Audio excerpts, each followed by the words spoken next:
اعوذ باللہ من الشیطان الرجیم بسم اللہ الرحمن الرحیم السلام علیکم ورحمۃ اللہ وبرکاتہ 31 تفسیر سیشن کے پارٹ 2 میں آپ کو خوش آمدید کہتے ہیں۔ تو اس ٹائم جو ہے ہمارا سورہ طٰہٰ چل رہی ہے اور 38ویں آیت سے میں انشاءاللہ تلاوت کروں گا آج، کیونکہ کل جو ہم نے پڑھا اس میں ہم نے جو سیشن کیا ہے وہ 40 منٹ کا کیا ہے اور آخری کچھ آیات کی تفصیل کرنی تھی۔ تو آج ہمارا سیشن جو ہے یہ بھی بتاتا چلوں کہ شاید کچھ لمبا ہو جائے، کیونکہ 50-55 منٹ کی ہم نے آپ سے اجازت لی ہوئی ہے۔ تو پچھلا ہمارا سیشن چونکہ 40 منٹ کا ہوا ہے تو آج ہمارا سیشن گھنٹہ یا گھنٹے سے اوپر 5-7 منٹ جا سکتا ہے، کیونکہ ہم کوشش کریں گے اس کو مکمل کریں۔ تو بلا تاخیر آغاز کرتے ہیں۔ سیشن 30واں ہے یا 31واں ہے۔ تو سورہ طٰہٰ آیت نمبر 37 سے میں جا رہا ہوں اور 16واں سپارہ۔ اعوذ باللہ من الشیطان الرجیم بسم اللہ الرحمن الرحیم وَلَقَدْ مَنَنَّا عَلَيْكَ مَرَّةً أُخْرَىٰ إِذْ أَوْحَيْنَا إِلَىٰ أُمِّكَ مَا يُوحَىٰ أَنِ اقْذِفِيهِ فِي التَّابُوتِ فَاقْذِفِيهِ فِي الْيَمِّ فَلْيُلْقِهِ الْيَمُّ بِالسَّاحِلِ يَأْخُذْهُ عَدُوٌّ لِّي وَعَدُوٌّ لَّهُ وَأَلْقَيْتُ عَلَيْكَ مَحَبَّةً مِّنِّي وَلِتُصْنَعَ عَلَىٰ عَيْنِي إذ تمشي أختك فتقول هل أدلكم على من يكفله فرجعناك إلى أمك كي تقر عينها ولا تحزن وقتلت نفسا فنجيناك من الغم وفتناك فتونا فلبثت سنين في آل مدين ثم جئت على قدر يا موسى واصطنعتك لنفسي اذهب أنت وأخوك بآياتي ولا تنيا في ذكري اذهبا إلى فرعون إنه طغى فقولا له قولا لينا لعله يتذكر أو يخشى قال ربنا إننا نخاف أن يفرط علينا أو أن يطغى قال لا تخافا إنني معكما أسمع وأرى فأتياه فقولا إنا رسول ربك فارسل معنا بني إسرائيل ولا تعذبهم قد جئناك بآية من ربك والسلام على من اتبع الهدى۔ جی بسم اللہ الرحمن الرحیم، آیت نمبر 37 سے آغاز کرنے جا رہے ہیں۔ پھر ہم نے ایک مرتبہ تجھ پر احسان کیا، یاد کرو وہ وقت جب کہ ہم نے تیری ماں کو اشارہ کیا، ایسا اشارہ جو وحی کے ذریعے سے ہی کیا جاتا ہے، کہ اس بچے کو صندوق میں رکھ دے اور صندوق کو دریا میں چھوڑ دے، دریا اسے ساحل پر پھینک دے گا اور اسے میرا دشمن اور اس بچے کا دشمن اٹھا لے گا۔ میں نے اپنی طرف سے تجھ پر محبت طاری کر دی اور ایسا انتظام کیا کہ تو میری نگرانی میں پالا جائے۔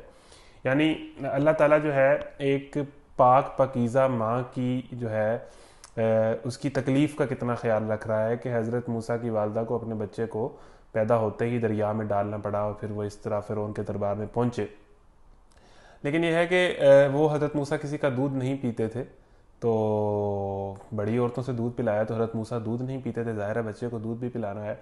تو حضرت موسیٰ کی جو بہن ہیں وہ چونکہ ساتھ جا رہی تھیں، اس طرح مطلب یہ کہانی بتائی جاتی ہے، تو وہ چونکہ ساتھ ساتھ تھیں تو اپنے بھائی کے فکر میں کہ کس حالت میں کہاں جاتا ہے، صندوق کس طرف جاتا ہے، دریا کی لہریں اسے کہاں بہا لے جاتی ہیں، تو انہوں نے وہاں بتایا کہ میں ایک ایسی عورت کو جانتی ہوں جو اس کو دودھ پلا سکتی ہیں۔ تو پھر حضرت موسیٰ وہ اپنی والدہ کے پاس آئیں اور وہ گئیں تو حضرت موسیٰ نے انہی کا ہی دودھ پیا، اس طرح کہانی بتائی جاتی ہے۔ تو اس طرح حضرت موسیٰ کی والدہ کے لیے یہ بندوبست ہو گیا کہ وہ اپنے بیٹے کو دیکھ تو لیں، مطلب اگر وہ ظاہر ہے فرعون کے دربار تک کس کو ایکسیس تھی، فرعون جیسے ظالم دربار تک، لیکن اس بہانے حضرت پورے پروٹوکول کے ساتھ حضرت موسیٰ کی والدہ کو بلایا جاتا اور ان سے دودھ پلایا جاتا، تو وہ ایک پروٹوکول بھی بن گیا پورا، اور پھر وہ دودھ بھی پلا رہی ہیں اور بچے کو دیکھ بھی رہی ہیں۔ تو یہ کتنا خوبصورت طریقے سے اللہ تعالیٰ نے اپنے والدہ کو بچے سے ملا دیا۔ تو اس انداز سے اللہ تعالیٰ جو ہے وہ اپنے نیک بندوں کا خیال رکھ رہا ہوتا ہے، کر رہا ہوتا ہے، ٹھیک ہے جی۔ تو تاکہ دیکھیں نا اس کی آنکھیں ٹھنڈی رہیں، یا آگے الفاظ آئیں گے۔ تو یاد کر جب تیری بہن چل رہی تھی، پھر جا کر کہتی ہے کہ میں تمہیں اس کا پتہ دوں جو اس بچے کی پرورش اچھی طرح کرے، یہ وہی ساری کہانی۔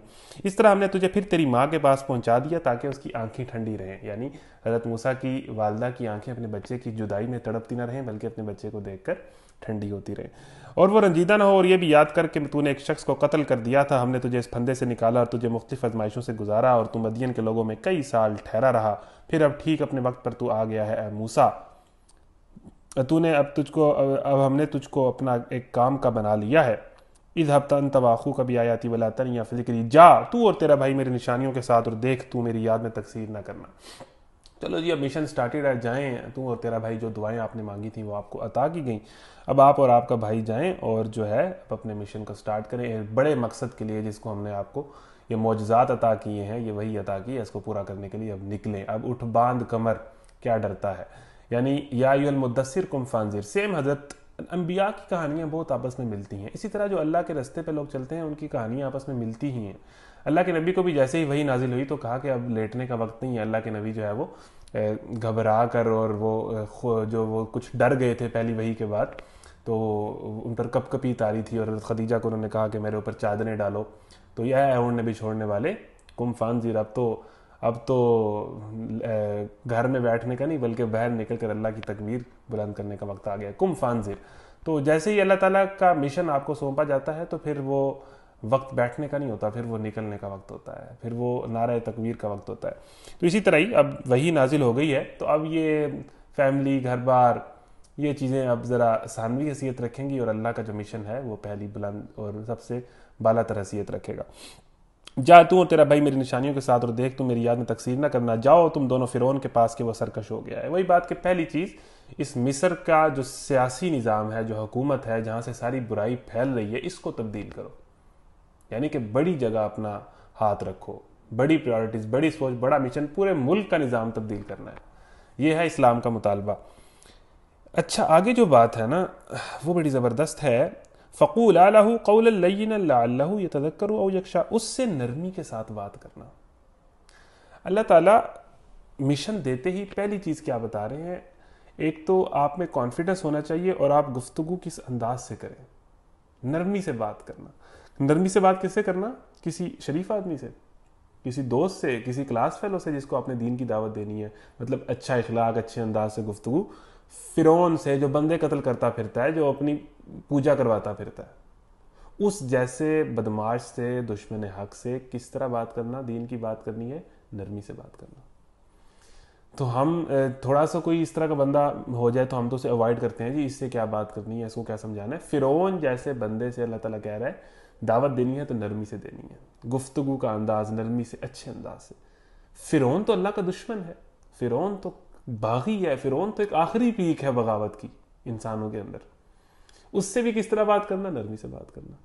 تو یہ دیکھیں دین کی شان ہے، دین کی مزاج ہے، دین کی ٹریننگ ہے کہ آپ نے اپنی بات جو ہے، اپنا پیغام جو ہے، اپنی گفتگو بڑے زبردست طریقے سے، نرم انداز سے، دل کو لبھانے والے انداز سے کرنی ہے۔ یہ بہت قول اللین لعلہ، اس سے نرمی کے ساتھ بات کرنا ہے، شاید کہ وہ نصیحت قبول کرے یا ڈر جائے، ٹھیک ہے نا؟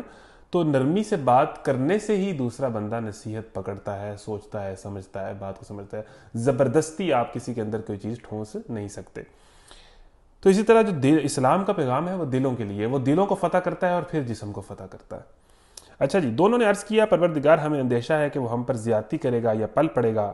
فرمایا ڈرو مت، میں تمہارے ساتھ ہوں، سب کچھ سن رہا ہوں اور دیکھ رہا ہوں۔ اب یہ دیکھیں انبیاء دونوں، اور وہ کیا کہہ رہے ہیں کہ فرعون، مطلب فرعون کا ایسا کوئی خوف تھا کہ انبیاء بھی کہہ رہے ہیں کہ ہم جائیں گے تو ظاہری بات ہے وہ ہم پر زیادتی کرے گا، ہم پر پل پڑے گا، ہمیں تکلیف پہنچائے گا، ہم پر غالب آئے گا۔ تو یہ دونوں انبیاء نے اللہ سے التجا کی، ریکویسٹ رکھی کہ یہ جو آپ ہمیں کام سونپ رہے ہیں یہ آسان نہیں ہے، اس کے آؤٹ کمز ہیں، اس کے نتائج ہیں۔ تو وہی بات ہے کہ اللہ تعالیٰ کو زیادہ پتہ ہوتا ہے۔ اللہ تعالیٰ جو بات کرتا ہے، جب فرشتوں نے بات کی کہ آپ انسان کو کیوں بنا رہے ہیں تو اللہ تعالیٰ نے کہا، اللہ تعالیٰ جب بات کرتا ہے تو اللہ تعالیٰ اس کے آؤٹ کمز بھی اللہ تعالیٰ کو پتہ ہوتے ہیں۔ تو اللہ تعالیٰ نے جتنی باتیں کی ہوئی ہیں نا، جتنی باتیں قرآن میں اللہ تعالیٰ نے ہمیں کہی ہوئی ہیں کہ یہ کرنی ہے، اب ان کے آؤٹ کمز اگر ہمیں اپنی زندگی میں الٹے سیدھے بھی نظر آ رہے ہیں تو اللہ تعالیٰ کو ان کا پتہ ہے، اور اللہ تعالیٰ چاہتا ہے کہ وہ آؤٹ کمز آئیں اور اسی میں ہمارا ٹیسٹ لیتا ہے۔ تو اللہ تعالیٰ کو زیادہ پتہ ہے کہ فرعون سے جب آپ بات کریں گے تو اس کا آگے سے کیا رسپانس ملے گا، کیا آپ کو پھر آگے اللہ تعالیٰ کہتا ہے کہ وہ میں جانتا ہوں۔ تو انسان دیکھتا ہے کہ میں سچ بولوں گا، میں نماز پڑھوں گا، میں دین پر چلوں گا تو پھر لوگ کیا کہیں گے، نتیجہ کیا نکلے گا، رسپانس کیا آئے گا، ریئیکشن۔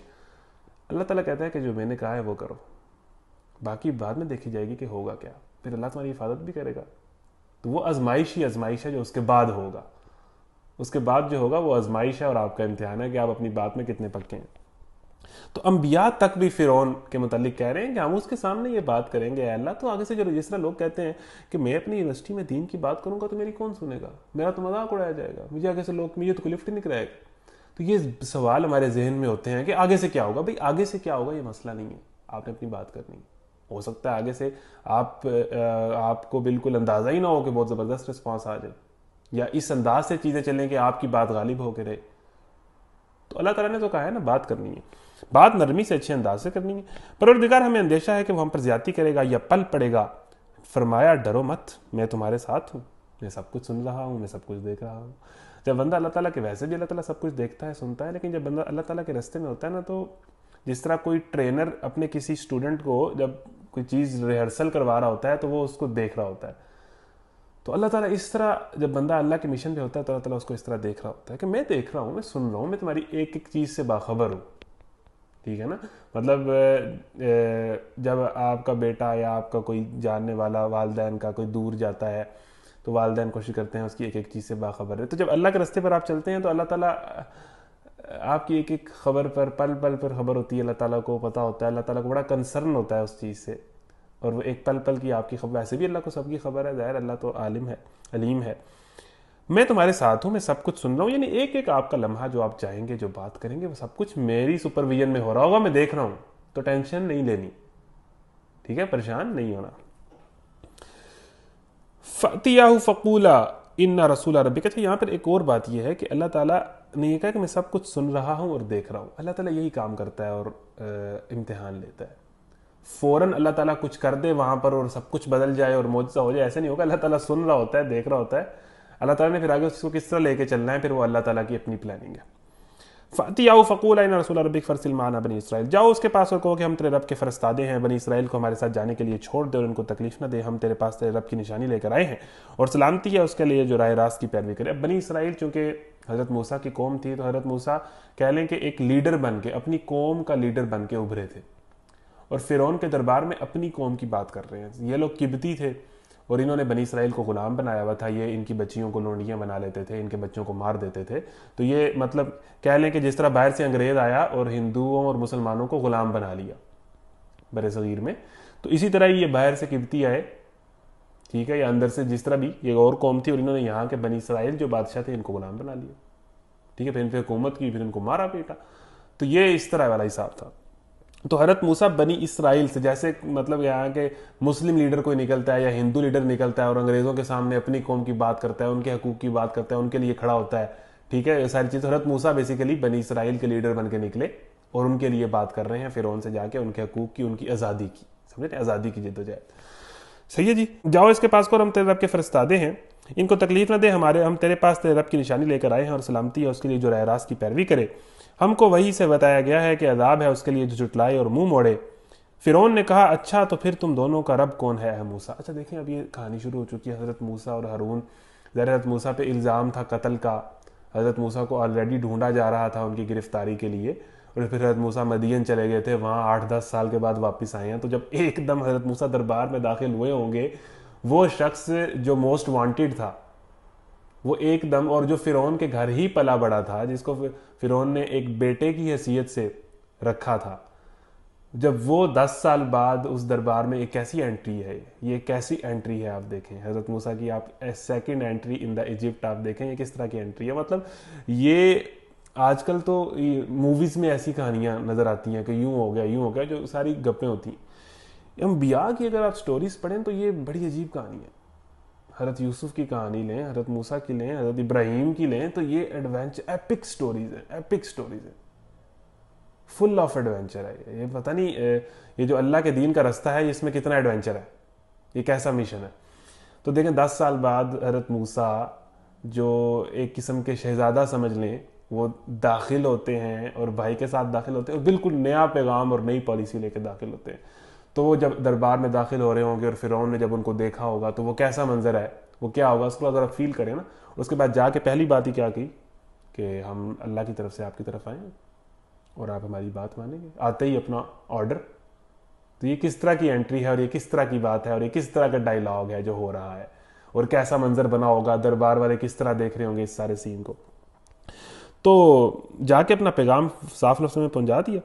اچھا تو قال فمن ربکما یا موسیٰ. اب آپ اس طرح دیکھیں کہ فرعون اپنے تخت پر بیٹھا ہے اور وہ درباری دیکھ رہے ہیں، مجمع جو بھی لوگ ہیں دیکھ رہے ہیں. اب فرعون ایک ایز اے باس ہے، حکمران کے طور پر بیٹھا ہے.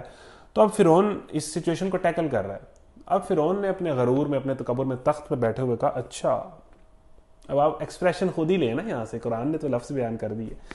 قال فمن ربکما یا موسیٰ، فرعون نے کہا اچھا تو پھر تم دونوں کا رب کون ہے اے موسیٰ. یعنی کہ فرعون کا مصر میں یہ کہنا تھا کہ میں سب کا رب ہوں. تو فرعون یہاں پر کس انداز سے یہ بات کر رہا ہے کہ میں یہاں تو مجھے یہی پتا ہے کہ میں سب کا رب ہوں، تم دونوں کا رب کون ہے. جس طرح کوئی کہتا ہے نا کہ بھائی اچھا تمہارا رب، تمہارا پالنے والا کون ہے، تمہارا کون ہے، مجھے تو یہی پتا ہے کہ میں سب کا پالنے والا ہوں، مصر میں سب کا میں پالنے والا ہوں. تو قال فمن ربکما یا موسیٰ، یہ بڑی ایک زبردست اور ایک نا مزے کی گفتگو ہے. فرعون نے کہا اچھا تو پھر تم دونوں کا رب کون ہے موسیٰ، ذرا طنزیہ انداز سے، اپنے ایک سٹائل سے، اپنے غرور سے، ظاہر اپنا اس نے وہ بھی مینٹین رکھنا تھا. قال ربنا الذي اعطى كل شيء خلقه ثم هدى، موسیٰ نے جواب دیا ہمارا رب وہ ہے جس نے ہر چیز کو اس کی ساخت بخشی پھر اس کا راستہ بتایا. قال فما بال القرون الاولى، فرعون بولا اور پہلے جو نسلیں گزر چکی ہیں ان کی پھر کیا حالت تھی. قال علمها عند ربي في كتاب لا يضل ربي ولا ينسى. اب آپ دیکھیں کہ وہ حضرت موسیٰ جو اللہ تعالیٰ سے دعا کر رہے تھے ابھی کچھ لمحے پہلے کہ اے اللہ مجھے بولنے کی توفیق دے، میری زبان کی گیرا کھول، مجھے کانفیڈنس دے. مطلب ان کی زبان میں جو بھی لکھنت ہوگی یا وہ اپنے اندر اتنا کانفیڈنس نہیں پاتے ہوں گے کہ فرعون کے دربار میں جا کے بات کر سکیں یا وہ سمجھتے ہوں گے. تو اب دیکھیں حضرت موسیٰ اسی فرعون کے دربار میں آ کے کس طرح گفتگو کر رہے ہیں. اس سے ہمیں بات پتہ چلی کہ یہ جو کانفیڈنس ہے نا، یہ جو کمیونیکیشن سکلز ہیں، یہ جو کانفیڈنس ہے جس کی آج کل ہر لڑکے اور لڑکی کی بڑی شوق ہوتا ہے کہ میں کمیونیکیشن سکل اپنے اندر پیدا کروں، کانفیڈنس پیدا کروں، گفتگو کرنے کا مجھے طریقہ آتا ہو، بڑے بڑے لوگوں کے سامنے، وائس چانسلر کیا، پرنسپل کیا، ہر جگہ جا کے میں بات کر سکوں، ڈیبیٹ کر سکوں. تو اللہ کا خوف اور اللہ تعالیٰ کا جو مشن ہے، اللہ تعالیٰ کا جو رستہ ہے، اس میں جب آپ یقین کے ساتھ چل پڑیں گے نا، حضرت موسیٰ نے یہی کیا کہ انہیں لگا کہ میں یہ نہیں کر سکوں گا، لیکن اللہ نے کہا نہیں کرنا ہے. حضرت موسیٰ نے کہا ریڈی ہیں، پھر آپ مجھے حوصلہ دیں، بولنے کی توفیق دیں، ہارون کو میرا ساتھی بنائیں، زبان کی لکھنت دور کریں، میرے کام کو آسان کریں. تو اب حضرت موسیٰ میں یہ کانفیڈنس پیدا ہو رہا ہے. یعنی دنیاوی طور پہ جو چیزیں ہم چاہتے ہیں نا کہ ہمیں یہ ملیں، پرسنالٹی کے اندر ہمارے ڈیولپ ہوں، دین کا راستہ یہ ڈیولپ کر دیتا ہے. اب حضرت موسیٰ میں دیکھیں کس طرح کا کانفیڈنس ہے کہ جو ہے وہ ترقی بترقی جواب دے رہے ہیں فرعون کی ہر بات کا، فرعون کے دربار میں. تو یہ کانفیڈنس کیسے آیا؟ یہ اللہ کے راستے پر چلنے سے آیا. صحیح ہے نا، اس حوصلے، اس دعا اور اس یقین سے آیا، اس سبمیشن سے آیا کہ ٹھیک ہے میں یہ کام بظاہر مجھے لگتا ہے مشکل ہے لیکن میں کروں گا. اس کمٹمنٹ سے یہ کانفیڈنس بھی پیدا ہوا اور اللہ نے اس میں ساتھ دیا. ہمارا رب وہ ہے جس نے ہر چیز کو اس کی ساخت بخشی پھر اس کو راستہ دیا. اب فرعون کویسچننگ کر رہا ہے، اور ایک بڑا بادشاہ جو کسی کی بھی گردن اڑا سکتا ہے، جو کہتا ہے وہ ہوتا ہے، وہ جب کویسچننگ کرنے لگ پڑے اور آپ دربار میں کھڑے ہوں اور آپ کو نہیں پتا ہو کہ آگے کیا ہونا ہے، تو آپ کس طرح اس کو جواب دیں گے؟ لیکن حضرت موسیٰ کا کانفیڈنس دیکھیں. موسیٰ نے جواب دیا ہمارا رب وہ ہے جس نے ہر چیز کو اس کی ساخت بخشی اور پھر اس کو راستہ بتایا. اچھا فرعون لاجیکل سوال کرنے لگ پڑا نا، اس نے ادھر بھی گیم بنانی ہے، جو درباری ہیں ان کے اندر بھی. اچھا تو یعنی کہ ہم سب کا، مصر والوں کا، مصر میں جتنے لوگ ہیں، میرا سب کا رب خدا ہے اے موسیٰ جو تم کہتے ہو. تو پھر یہ بتاؤ کہ ہم سے جو پہلے لوگ تھے اور موسیٰ آپ کی پیدائش سے جو پہلے لوگ تھے ان کا رب کون تھا، جن تک نہ آپ آئے تھے یہ بتانے کہ آپ کا رب کون ہے. اب یہ سوال تو ہمارے ذہن میں بھی آتا ہے کہ بھئی رب جو جن لوگوں تک دعوت پہنچی نہیں ہے دین کی، کوئی افریقہ میں بیٹھا ہے، کوئی کدھر بیٹھا ہے، کوئی ماڑے حالات میں، کوئی کسی پنڈ میں بیٹھا ہے جس کو دین ایمان کا پتہ ہی نہیں ہے، اللہ رسول کا پتہ ہی نہیں ہے، اس کا کیا بنے گا، اس کا کیا انجام ہوگا، وہ جنت میں جائے گا جہنم میں جائے گا. یہ سوال تو ہمارے ذہن میں بھی آتا ہے. تو فرعون نے یہی سوال کیا اپنے دل، اس نے لاجیکل سوال کیا، بڑا جو ہے اس نے گہری بات کی. فرعون بولا اور پہلے جو نسلیں گزر چکی ہیں ان کی پھر کیا حالت تھی. قال علمها عند ربی فی کتاب. حضرت موسیٰ نے کیا زبردست جواب دیا. اب اس کا جواب ہمارے ذہن میں آتا ہے اور ہم پریشان ہو جاتے ہیں. موسیٰ نے کہا اس کا علم میرے رب کے پاس ایک نوشتے میں محفوظ ہے، میرا رب نہ چوکتا ہے نہ بھولتا ہے. حضرت موسیٰ نے کہا کہ اب یہ جواب بڑا لاجیکل ہے، جو ہمارے لیے بھی بڑا زبردست ہے کہ ہم میں ذہن میں خیال آتا ہے کہ جن لوگوں تک دعوت نہیں پہنچی، آج بھی نہیں پہنچ رہی، ان کا کیا بنے گا. اس کا جواب یہی ہے کہ ان کا معاملہ اللہ کے پاس ہے. اللہ تعالیٰ کو پتہ ہے کہ ان کی کس حالات میں زندگی گزری، ان کے ضمیر بھی تو انسان کے اندر آیا، ان کو پتہ چلی دعوت کے نہیں پتہ چلی، ان کے پاس جتنا علم تھا انہوں نے اس کے مطابق کتنا عمل کیا، کتنی سٹرگل کی، تو اللہ تعالیٰ اس کے مطابق ان کا حساب لے لے گا. آج بھی جو لوگ اس طرح مر جاتے ہیں بے خبری میں، جو پہلے مر چکے ہیں، اللہ تعالیٰ کو بہتر پتہ ہے کہ ان کی زندگی میں کیسے حالات تھے، انہوں نے اپنے ذہن سے کتنا سوچا، کیا ان کی زندگی میں سٹرگل رہی، کیا انہوں نے اس طرف، تو اللہ تعالیٰ اس کے مطابق ان کا حساب کر لے گا. آپ کو اللہ تعالیٰ سے یہ شک ہے کہ اللہ تعالیٰ ناانصافی کرے گا ان کے ساتھ، یا اللہ تعالیٰ ان کے ساتھ ظلم کرے گا؟ نہیں، اللہ تعالیٰ کو پتہ ہے کہ ان کا حساب کیسے لینا ہے. ہاں ہماری ذمہ داری یہ ہے کہ اس دنیا کے ایک ایک بندے تک دین کی دعوت پہنچا دیں. تو حضرت موسیٰ یہ کہہ رہے ہیں جو گزر گئے وہ گزر گئے، ان کا مسئلہ اللہ کے پاس ہے، اللہ تعالیٰ جانتا ہے، علمُھا عند ربی فی کتاب، اللہ تعالیٰ نہ بھولتا ہے نہ چوکتا ہے، اللہ تعالیٰ کو سب کچھ پتہ ہے کہ کی زندگیاں کیسی تھیں اور ان کے ساتھ کیا کرنا ہے، آیا ان کو عذاب دینا ہے یا آیا ان کو جزا دینی ہے، کیا دینا ہے وہ اللہ تعالیٰ کر لے گا۔ آپ اپنی بات کریں، آپ کے پاس تو میں آ گیا ہوں نا، آپ کے پاس تو دین کی دعوت پہنچ گئی ہے نا، آپ کے پاس تو اللہ رسول آ گئے، تو ہم بھی اپنے آپ سے یہ سوال کریں کہ ہم مسلمانوں کے پاس تو اللہ رسول آ چکے ہیں نا، ہمارے پاس تو قرآن آ چکا ہے، جو اس کلاس سے بات سن رہے ہیں اس تک تو دعوت پہنچ گئی ہے، اب تو بھائی جزا اور سزا ہوگی آپ کے اوپر، تو یہ بات ڈیفینٹ کہ جزا اور سزا آپ تک تو یہ بات پہنچی ہے نا، آپ اپنی بات کریں، اپنی فکر کریں اور اپنے ارد گرد کے لوگوں کو پہنچانے کی فکر کریں کہ یہ تو ایک ایسا واقعہ ہے جو ہو کر رہنا ہے۔ تو یہ بڑا زبردست جواب ہے۔ الذي جعل لكم الارض مهادا وسلك لكم فيها سبلا وانزل من السماء ماء فاخرجنا به ازواجا من نبات شتى، وہی جس نے تمہارے لیے زمین کا فرش بچھایا اور اس میں تمہارے چلنے کو راستے بنائے اور اوپر سے پانی برسایا، پھر اس کے ذریعے سے مختلف اقسام کی پیداوار نکالی، کھاؤ اور اپنے جانوروں کو بھی چراؤ، یقیناً اس میں بہت سی نشانیاں ہیں عقل رکھنے والوں کے لیے، اس زمین میں سے ہم نے تم کو پیدا کیا ہے، اسی میں ہم تمہیں واپس لے جائیں گے اور اسی سے تم کو دوبارہ نکالیں گے۔ یہ کہہ لیں کہ جب دفنایا جاتا ہے مردے کو تب بھی یہ آیت پڑھی جاتی ہے منہا خلقناکم وفیہا نعیدکم منہا نخرجکم، کہ اسی مٹی سے اللہ نے ہمیں پیدا کیا، اسی مٹی میں ہم نے واپس جانا ہے اور اسی مٹی سے نکال کے اللہ تعالیٰ ہمیں قیامت کے روز زندہ کرے گا۔ تو یہ پوری توحید کی دعوت، توحید سے لے کے مرنے کے بعد دوبارہ زندگی، یہ ساری بات حضرت موسیٰ نے کر دی کہ یہی ہمارا پیغام ہے، اس زمین سے ہم نے تم کو پیدا کیا، اسی میں ہم تمہیں واپس لے جائیں گے اور اسی سے تم کو دوبارہ نکالیں گے۔ وَلَقَدْ أَرِينَاهُ آيَاتِنَا كُلَّهَا فَكَذَّبَ وَأَبَىٰ، ہم نے فرعون کو اپنے سبھی نشانیاں دکھائیں مگر وہ جھٹلائے چلا گیا اور نہ مانا۔ کہنے لگا اے موسیٰ، کیا تو ہمارے پاس اس لیے آیا ہے کہ اپنے جادو کے زور سے ہم کو ہمارے ملک سے نکال باہر کرے؟ اس کی تفصیل پڑھ لیتے ہیں۔ جادو سے مراد عصا اور ید بیضہ کا معجزہ ہے جو سورہ اعراف اور سورہ شعراء کی تفصیلات کے موجب حضرت موسیٰ نے پہلے ہی ملاقات کے وقت بھرے دربار میں پیش کیا تھا۔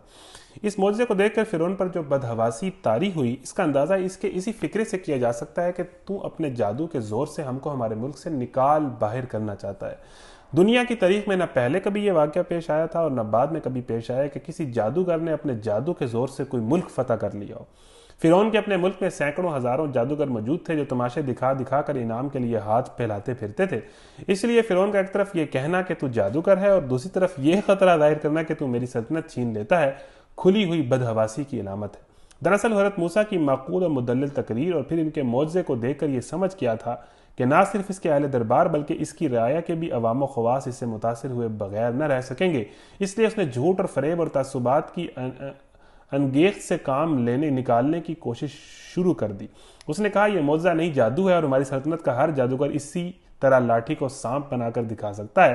اس نے کہا کہ لوگوں ذرا دیکھو یہ تمہارے باپ دادا کو گمراہ اور جہنمی ٹھہراتا ہے۔ اس نے کہا لوگوں ہوشیار ہو جاؤ، یہ پیغمبر کچھ نہیں ہے، اقتدار کا بھوکا ہے، چاہتا ہے کہ یوسف کے زمانے کی طرح پھر بنی اسرائیل یہاں حکمراں ہو جائیں اور قبطی قوم سے سلطنت چھین لی جائے۔ ان ہتھ کنڈوں سے وہ دعوت حق کو نیچا دکھانا چاہتا ہے۔ اچھا جی، بات یہ ہے کہ فرعون اندر سے ڈر چکا تھا، اب یہ حق کی طاقت ہے کہ جو ڈرا دیتی ہے۔ اب حضرت موسیٰ کی جو تقریر تھی اور حضرت فرعون نے جو کویسچننگ کی تھی، اس کے جو ترکی بترکی جوابات تھے جو حضرت موسیٰ نے دیے تھے، اور پھر حضرت موسیٰ کا جو کانفیڈنس تھا اور حضرت موسیٰ کے چہرے پر جو کسی قسم کی وہ جو ہے وہ پریشانی اور نروسنس یا ایسی نہیں انہیں نظر آئی فرعون کو، ایک حضرت موسیٰ کی جرأت سے وہ پریشان ہوا، حضرت موسیٰ کی جو ساری لاجیکل اور مدلل تقریر تھی اس سے وہ علیحدہ پریشان ہوا۔ پھر حضرت موسیٰ نے جو معجزات دکھائے، جن کا یہاں ذکر نہیں ہے کہ دونوں معجزات دکھائے جو اللہ تعالیٰ نے پہلی ملاقات میں عطا کی ہیں، کہ ید بیضہ ہاتھ کا روشن ہو جانا اور لاٹھی کا سانپ بن جانا۔ تو فرعون نے یہ ساری چیز دیکھی، اندر سے وہ کانپ گیا تھا، لیکن اب اس نے یہ بھی تو شو کرانا ہے کہ مجھے کچھ نہیں ہوا۔ تو اس نے کیا الزام لگا دیا، ساتھ ہی اس نے گیم چینج کرنے کی کوشش کی کہ یہ تو جمہوریت کو ڈیریل کرنے کی سازش ہے، یہ تو میرا نظام ختم کرنے کی سازش ہے، یہ بنی اسرائیل سے نکلا ہے موسیٰ، یہ بنی اسرائیل کی دوبارہ حکومت چاہتا ہے جس طرح پہلے تھی، یہ اقتدار کا بھوکا ہے نعوذ باللہ، اور یہ میری حکومت ختم کرنا چاہتا ہے، اور یہ تو جادوگر ہے۔ اس طرح کے جادوگر تو ہمارے ملک میں بے شمار ہیں۔ مصر میں جادوگری کا ٹرینڈ تھا، جادوگر آتے تھے، بادشاہ کے دربار میں بھی آتے تھے، اپنے جادو کے فن دکھاتے تھے اور جناب انعام لیتے تھے، اپنی جس طرح جادوگر جادو دکھاتا ہے اور پیسے لیتا ہے، پیسے کے بھوکے۔ تو مصر میں ٹرینڈ تھا۔ اب جادوگر جو ہیں انہوں نے کب حکومتیں توڑی ہیں؟ جادوگروں نے کب حکومت، آج بھی جتنے جادوگر ہیں بڑے بڑے جادوگر ہیں تو یہ تو نہیں پیشین گوئی کرتے کہ یہ حکومت اس ٹائم گر جائے گی یا میں گرا سکتا ہوں. جادوگر تو ایک لمیٹڈ تھوڑی سی جگہ پر ان کا محدود سا اثر ہوتا ہے، محدود سا آنکھوں کا دھوکہ ہوتا ہے، یا کسی بندے پر جادو ہو گیا تو اس پہ کچھ محدود سے اثرات ہوتے ہیں. جادوگر حکومتیں کہاں الٹ سکتے ہیں؟ تو فرعون کو تو یہ بات اچھی طرح پتہ تھی. اب فرعون ایک طرف حضرت موسیٰ پہ جادوگری کا الزام لگا رہا ہے، ساتھ ہی الزام لگا رہا ہے کہ جادو سے یہ حکومتیں، ہماری حکومت الٹنا چاہتا ہے. تو باقی جادوگر بھی تو یہاں پر موجود ہیں، تو باقی جادوگر اگر موجود ہیں تو انہوں نے کیوں نہیں حکومت الٹی؟ تو فرعون گھبرا گیا تھا، اس لیے بہکی باتیں کرنے لگا تھا کہ یہ چونکہ جادوگر ہے، یہ میری حکومت کو ڈیریل کرنے کی سازش ہو رہی ہے، یہ اپنی حکومت چاہتے ہیں، اور یہ جو اس نے معجزات دکھائے ہیں یہ کچھ بھی نہیں ہے مگر جادو ہے. لیکن جو پورا دربار امپریس ہو چکا تھا، اور پھر یہ بات مشہور ہونی تھی پورے مصر کے اندر کہ فرعون کے دربار میں ایک ایسا نوجوان آیا اور اس نے یہ کام کیا ہے، تو فرعون کو اب یہ ڈر لگ گیا تھا کہ اب لوگ تو اس کے ساتھ ملنے لگ پڑیں گے، لوگ تو اس سے امپریس ہونے لگ پڑیں گے، لوگ تو اب یہ تو پوری تحریک بن جائے گی، ایک پوری موومنٹ بن جائے گی، اور اسٹیٹ جو ہے وہ موومنٹ سے بہت ڈرتی ہیں، آپ کو پتہ ہے. تو فرعون نے فوراً الزام لگا کر جو ہے معاملے کو رفع دفع کرنے کی کوشش کی. اندر سے وہ ڈر چکا تھا، اور اس کا یہ جملہ بتا رہا ہے کہ ایک طرف یہ جادوگر ہے، دوسری طرف میری حکومت الٹنے، یعنی فرعون کو ساتھ ہی سمجھ آ گئی کہ میری حکومت گئی. وہ جو اسے بہت پہلے سے ڈر تھا نا، بادشاہوں کو یہی ڈر ہوتا ہے کہ میری حکومت بچی ہے، جو اسے بہت پہلے سے ڈر تھا کہ کوئی آئے گا بنی اسرائیل سے میری حکومت، اب فرعون کے وہ سارے پرانے فیئرز جاگ رہے ہیں، اور وہ حضرت موسیٰ سے ایک گفتگو میں اسے ڈر لگ پڑا ہے کہ میری حکومت گئی، اب میری کہانی ختم ہونے والی ہے. دیکھ لیں، کہنے لگا ہے موسیٰ کیا تو ہمارے پاس اس لیے آیا ہے کہ اپنے جادو کے زور سے ہم کو ہمارے ملک سے نکال باہر کرے؟ اچھا، ہم بھی تیرے مقابلے میں ویسے ہی جادو لاتے ہیں، طے کر لے کب اور کہاں مقابلہ کرنا ہے، نہ ہم اس قرارداد سے پھریں گے، نہ تو پھر یوں کھلے میدان میں سامنے آ جا. موسیٰ نے کہا جشن کا دن طے ہوا اور دن چڑھے لوگ جمع ہو. اب فرعون نے کہا ہے کہ آپ نے جو یہ جادو دکھائے ہیں، میں تو کہتا ہوں یہ جادو ہے، یہ کوئی معجزہ نہیں ہے، آپ اللہ کی طرف سے کوئی پیغمبر نہیں ہے، تو اس کا تو مقابلہ میں کر سکتا ہوں، ہمارے پاس بھی بڑے جادوگر ہیں، ہم اس جادو کا مقابلہ کر لیں گے. اب اس نے بیسیکلی جو فرعون نے جرت دکھائی ہے وہ بیسیکلی اپنی فیس سیونگ کے لیے اور اپنی حکومت بچانے کے لیے. تو اب اپنی پوری طاقت فرعون لگا دے گا، یعنی وہ اتنا ڈر چکا ہے، اتنا، وہاں یہ شوشہ کرو، یہ مسئلہ ہی کوئی نہیں ہے، وہاں وہ طنز کے تیر چلا رہا ہے کہ ہاں جی آپ کا رب کون ہے، اور یہ اندر سے وہ اتنا ڈرا ہوا ہے کہ پوری قوت کے ساتھ فرعون اب حضرت موسیٰ سے مقابلہ کرے گا. اندر سے اس کی بھوک نکل چکی ہے. ان چند جملوں نے، یہ غازی تیرے پر اسرار بندے، دنیم ان کی ٹھوکر سے سیرا و دریا، وہ والی کیفیت یہاں پر آ چکی ہے. تو کہا کہ یہ جادو ہے، ہم اس کا مقابلہ کر لیں گے، آپ ایک سازش کر رہے ہیں ہمارے خلاف، تو دن طے کریں، میں بھی آپ کو جادو سے ہرا دوں گا، مسئلہ ہی کوئی نہیں. تو حضرت موسیٰ نے کہا جی دن طے کریں جی، سو بسم اللہ، آپ بتائیں کس دن کہاں مقابلہ کرنا ہے. اب حضرت موسیٰ کا کانفیڈنس دیکھیں، نہیں پتا کہ کیا ہونا ہے، کس طرح میں نے جادوگروں کا مقابلہ کرنا ہے، لیکن کانفیڈنس ہے کہ میرے ساتھ اللہ ہے، اور وہی کانفیڈنس ان سے ساری باتیں کروا رہا ہے. اچھا، تو ہم بھی تیرے مقابلے میں ویسے ہی جادو لاتے ہیں، طے کر لیں جی کہ کب کرنا ہے مقابلہ، کہاں کرنا ہے. حضرت موسیٰ نے کہا کہ ایک خاص تہوار کا جو دن آگے آ رہا تھا، جس دن میلے لگتے ہیں، لوگ نکلتے ہیں، اس دن یہ مقابلہ ہوگا. تو جو خاص تہوار تھا مصر کا، جس دن بہت بڑا مجمع لگنا تھا، رش لگنا تھا، تاکہ ساری دنیا کو پتہ چلے کہ فرعون سچا ہے کہ موسیٰ علیہ السلام سچے ہیں، مقابلہ ہو، ساری دنیا دیکھے. تو اب یہ عزت کا مسئلہ بن گیا تھا فرعون کی. موسیٰ نے کہا جشن کا دن طے ہوا اور دن چڑھے لوگ جمع ہو جائیں، سارے عام اس دن جو ہے دن چڑھے یہ مقابلہ ہوگا. فتولى فرعون فجمع كيده ثم اتى، فرعون نے پلٹ کر اپنے سارے ہتھ کنڈے جمع کیے اور مقابلے میں آ گیا. یعنی اگر یہ صرف معمولی جادوگر ہوتے تو فرعون جیسے بادشاہ کے لیے کیا مسئلہ تھا اس کو ہرانا، لیکن فرعون جو اس چیز کو پرسنل لے گیا ہے، سیریس لے گیا ہے، جادوگروں کو اکٹھا کر رہا ہے، اٹ مینس کہ فرعون سمجھ گیا ہے کہ معاملہ کچھ اور ہے. تو یہ جتنے بھی دشمن حق ہوتے ہیں انہیں پتہ ہوتا ہے، انہیں حق کا بھی پتہ ہوتا ہے، انہیں جو بات بتائی جا رہی ہوتی ہے یہ نہیں ہے کہ جو انہیں سمجھ نہیں آ رہی یا انہیں دلیلوں کی کمی ہے یا ان کا ذہن نہیں مطمئن ہو رہا، انہیں سب پتہ ہوتا ہے. فرعون کو بھی سب پتہ لگ گیا تھا. موسیٰ نے عین موقع پر گروہ مقابل کو مخاطب کر کے کہا شامت کے مارو، نہ جھوٹی تہمتیں باندھو اللہ پر، ورنہ وہ ایک سخت عذاب سے تمہارا ستیہ ناش کر دے گا. جھوٹ جس نے بھی گھڑا وہ نامراد ہوا. اب حضرت موسیٰ کا آپ کانفیڈنس دیکھیں کس طرح بڑھتا چلا جا رہا ہے. اس کو ہم کہتے ہیں ڈیولپمنٹ آف پرسنالٹی، کہ اللہ کے راستے پہ چل کر، یہ بیسیکلی ایک کورس ہے، اللہ کا دین کا جو رستہ ہے نا وہ ایک کورس ہے جو انسان کو کہاں سے کہاں لے جاتا ہے. اب آپ ایک لمحہ پیچھے جائیں تو وہی حضرت موسیٰ کیا دعا کر رہے تھے، یا اللہ میں کیسے بات کروں گا، فرعون ہم پر چڑھائی کر دے گا، اس طرح کے سوالات حضرت موسیٰ کر رہے تھے. اور اب حضرت موسیٰ کا کانفیڈنس دیکھیں کہ پورا مصر اور پورے اس کے جادوگر جو ہے وہ اکٹھے ہو گئے، اور حضرت موسیٰ ون مین آرمی اکیلے کھڑے ہیں۔ مخاطب کس طرح کر رہے ہیں؟ شامت کے مارو نہ جھوٹی تہمتیں باندھو اللہ پر، یعنی کہ او شامت کے مارو، او بد نصیب لوگو، تم اللہ پہ الزام لگاتے ہو۔ جو ایک بندے کے سامنے بات کرنے سے جو اللہ سے کہہ رہے ہیں کہ مجھے صلاحیت دے، اب وہ پورے مصر کو مخاطب کر کے بات کر رہے ہیں اور پورے کانفیڈنس اور جرت کے ساتھ بات کر رہے ہیں۔ یہ ہے اللہ پر یقین اور اللہ کے راستے پر چلنا، تو یہ کس طرح آپ کی پرسنالٹی کو اور آپ کے اندر کیسی صفات پیدا کر دیتا ہے۔ اب یہ دیکھیں کہ حضرت موسیٰ کس طرح اپنی اعتماد کی معراج پر پہنچ گئے ہیں۔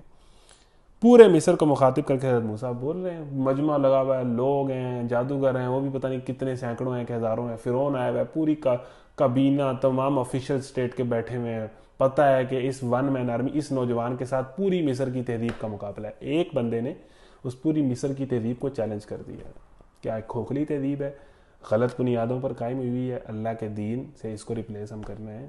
اچھا جی آگے چلیں۔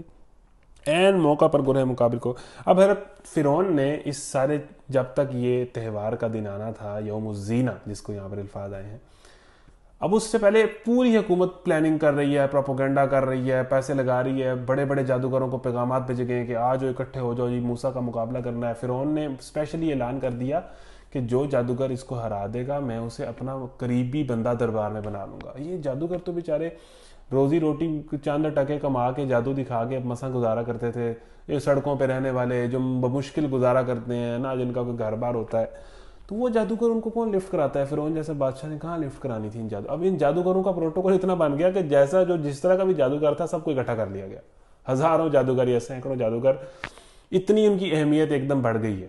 جیسے کورونا آنے کے بعد سینیٹائزر کی اہمیت بڑھ گئی ہے، اس طرح ان جادوگروں کو جن کو کوئی پوچھتا ہی نہیں تھا پہلے، اب وہ آگے آگے ان کو لے لے کے اسٹیٹ کے بندے ان کے پیچھے پیچھے ہیں کہ جی ایک نوجوان ہے اس کو ہرانا ہے جی، عزت کا مسئلہ ہے، تو سارے جادوگر اکٹھے۔ جادوگر نے وہی کام کیا، آگے آئے گا ایک جگہ اور جو ذکر ہے کہ اگر ہم نے جادو میں ہم جیت گئے تو پھر کیا ہوگا؟ فرعون نے کہا کہ میں تمہیں جو جادوگر جس سے ہرا دیا موسیٰ کو، میں اسے اپنا قریبی بندہ بنا لوں گا۔ وہ جادوگر جو سڑکوں پہ رلتے ہیں، اس جادوگر کو میں اپنا قریبی وزیر بنا لوں گا۔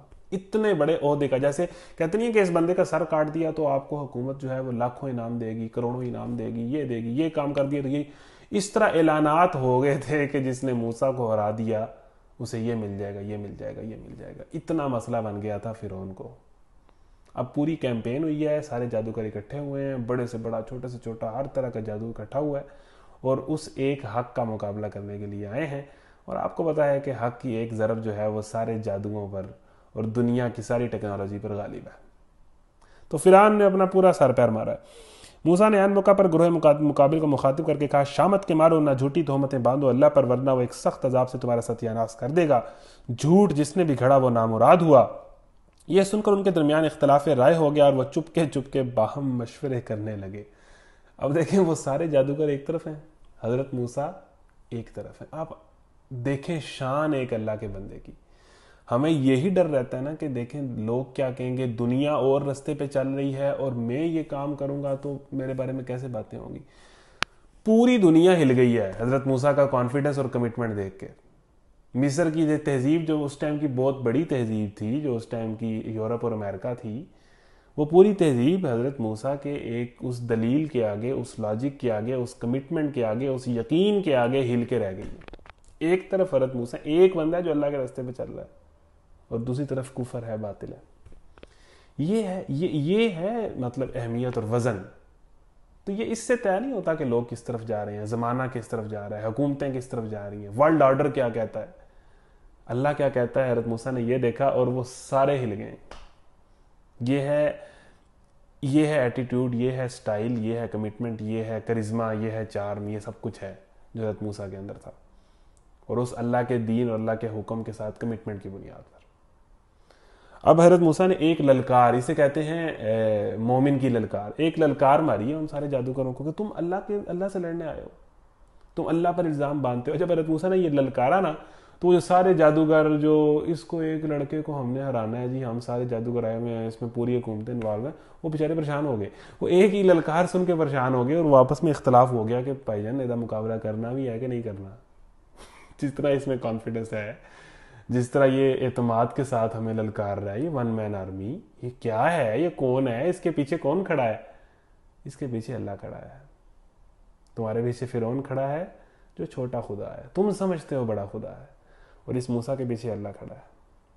ٹھیک ہے، تو وہ انہیں بات سمجھ نہیں آ رہی تھی، تو وہ پریشان ہو گئے ایک ہی للکار سن کے، اور آپس میں مشورے کرنے لگے کہ بھائی مطلب ایک دفعہ ایک ڈسٹربنس انہیں بن گئی، ایک دفعہ وہ ہل گئے.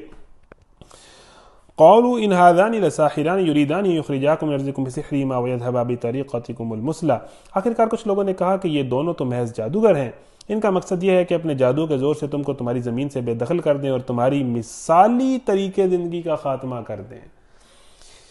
پھر اس بات کو انہوں نے کلیئر کیا، رفع دفع کیا کہ وہی بات جو فرعون نے، وہی نیریٹو جو فرعون نے اپنایا تھا، وہی کہا گیا کہ یہ بیسیکلی بنی اسرائیل کا بندہ ہے، یہ چاہتا ہے بنی اسرائیل کی حکومت چاہتا ہے، حکومت کو ختم کرنے کی سازش کرنا چاہ رہا ہے، اقتدار چاہیے اس کو، تو یہ بیسیکلی ساری یہ کہانی ہے. تو آپ نے اس کا مقابلہ، مطلب آپ کو اپنی مرضی سے اس کو، جو وہی پروپیگنڈا جو فرعون نے کیا تھا اسی کو چلا کے ان کو مطمئن کیا. اور آخر میں کیا بات کی کہ یہ چاہتا ہے کہ تمہارا جو مثالی طریقے زندگی ہے بطریقتکم المثلی، اس کو ختم کر کے اپنا لائف سٹائل لے کے آنا چاہتا ہے.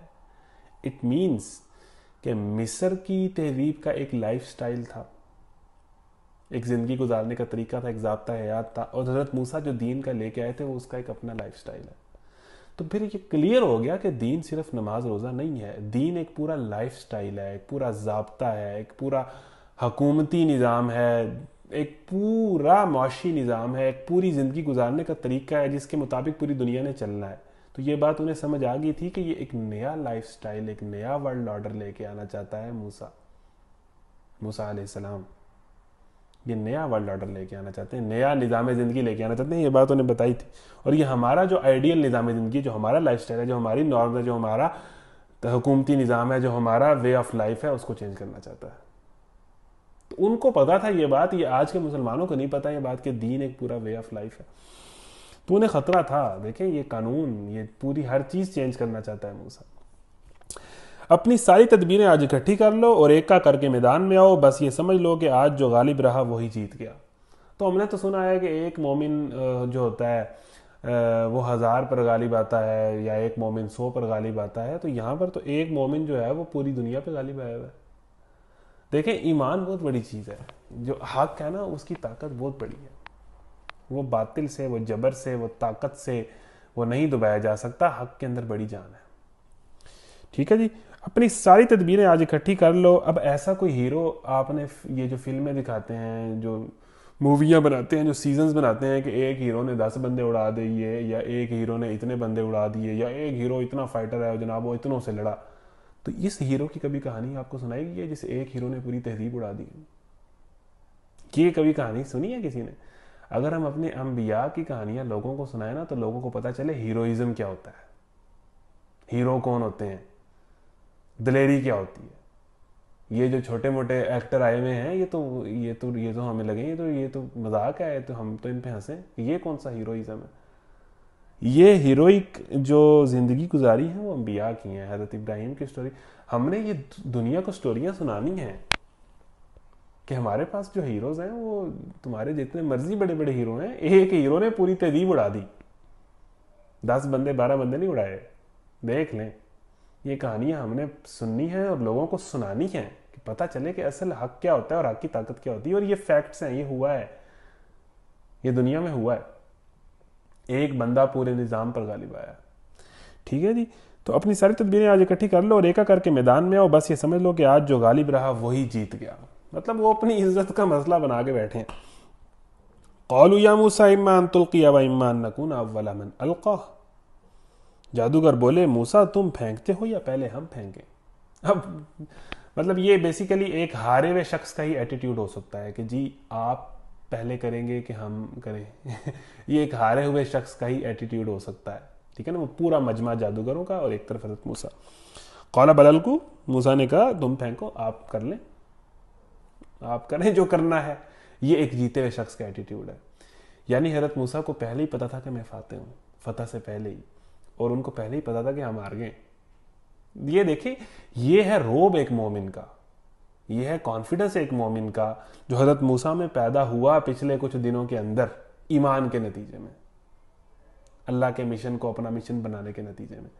تو ہم جو اپنی پرسنالٹی کو گروم کرنے کی کوششیں کر رہے ہوتے ہیں, انگلش سیکھ رہے ہوتے ہیں, آرٹیکلز پڑھ رہے ہوتے ہیں, یہ کر رہے ہوتے ہیں, وہ کر رہے ہوتے ہیں, اللہ کا دین آپ کا پرسنالٹی بنا دے گا. آپ اللہ کے مشن کو اپنا مشن بنائیں تو صحیح.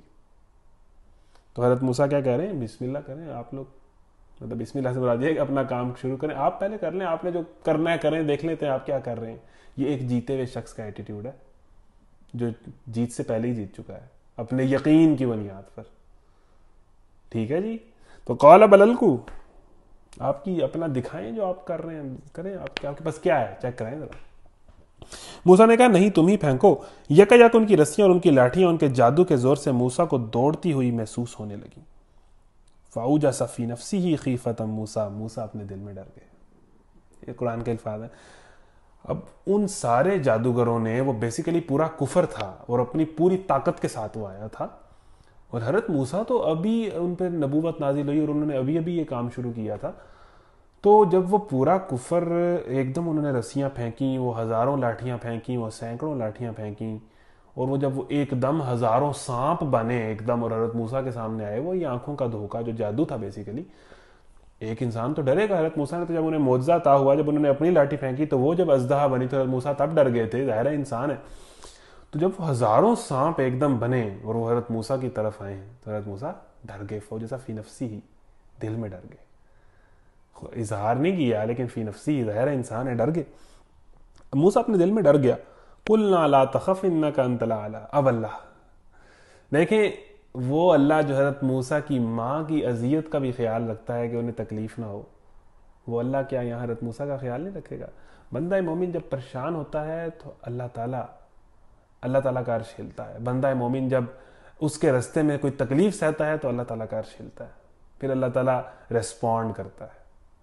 فوراً اللہ تعالیٰ نے کہا کہ یہاں جو ہے میرا بندہ جو ہے تھوڑا سا ڈر گیا ہے, تو میں کیوں نہ اس کو حوصلہ دوں کہ میں کھڑا ہوں, میں دیکھ رہا ہوں, میں تمہارے ساتھ ہوں, ڈر کس بات کا.